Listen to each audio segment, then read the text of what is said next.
Hi guys, welcome to our daily encounter. In 2 Corinthians chapter 5 and verse 15, we get a reminder of something that we've looked at previously this year, but something that we need to be reminded of time and time again, because it'll help us to keep our priorities in line when it comes to life. And this is what it says, and we'll start in verse 14 just to get the whole context. It says, "For the love of Christ controls us, having concluded this, that one died for all, therefore all died. And he died for all, so that they who live might no longer live for themselves, but for him who died and rose again on their behalf." So here the Apostle Paul says that he died for all, and therefore all died. And there's different ways of interpreting that.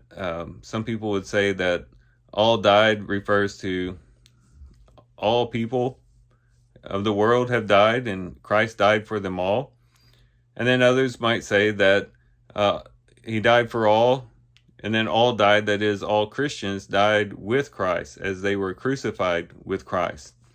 And it seems to be from the context and from the language that perhaps he's talking about all died in connection to sin. He died for all because all died because of sin. Everybody needed Christ's crucifixion because they all died.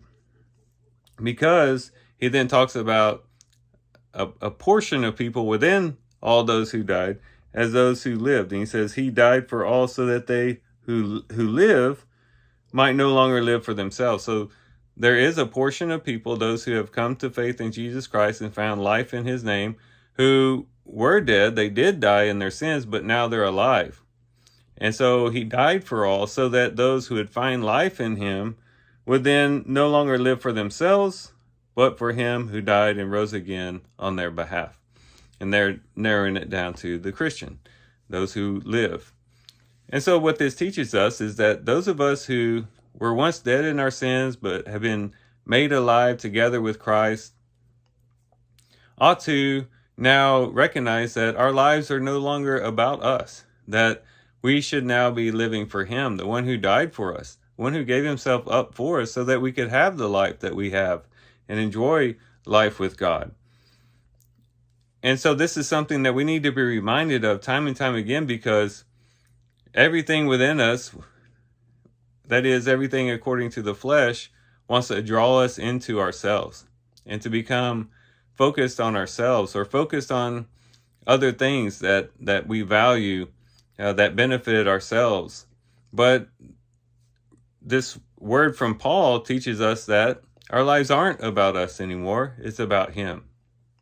It doesn't mean that we can't enjoy the things that God blesses us with. It doesn't mean that we can't do certain things that bring us pleasure and joy. But it does mean that when a decision has to be made, that we always decide in favor of Christ and doing the will of Christ.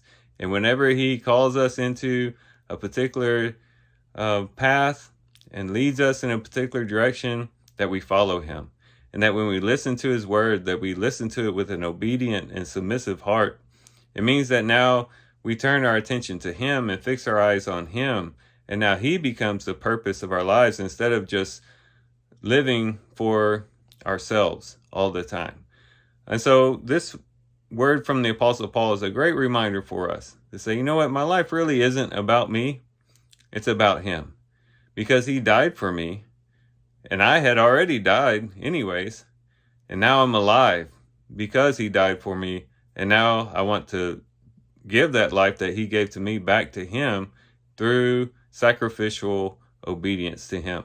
So with that, I do thank you guys for watching the video today. Hope you guys have a great day. Love you guys. God bless.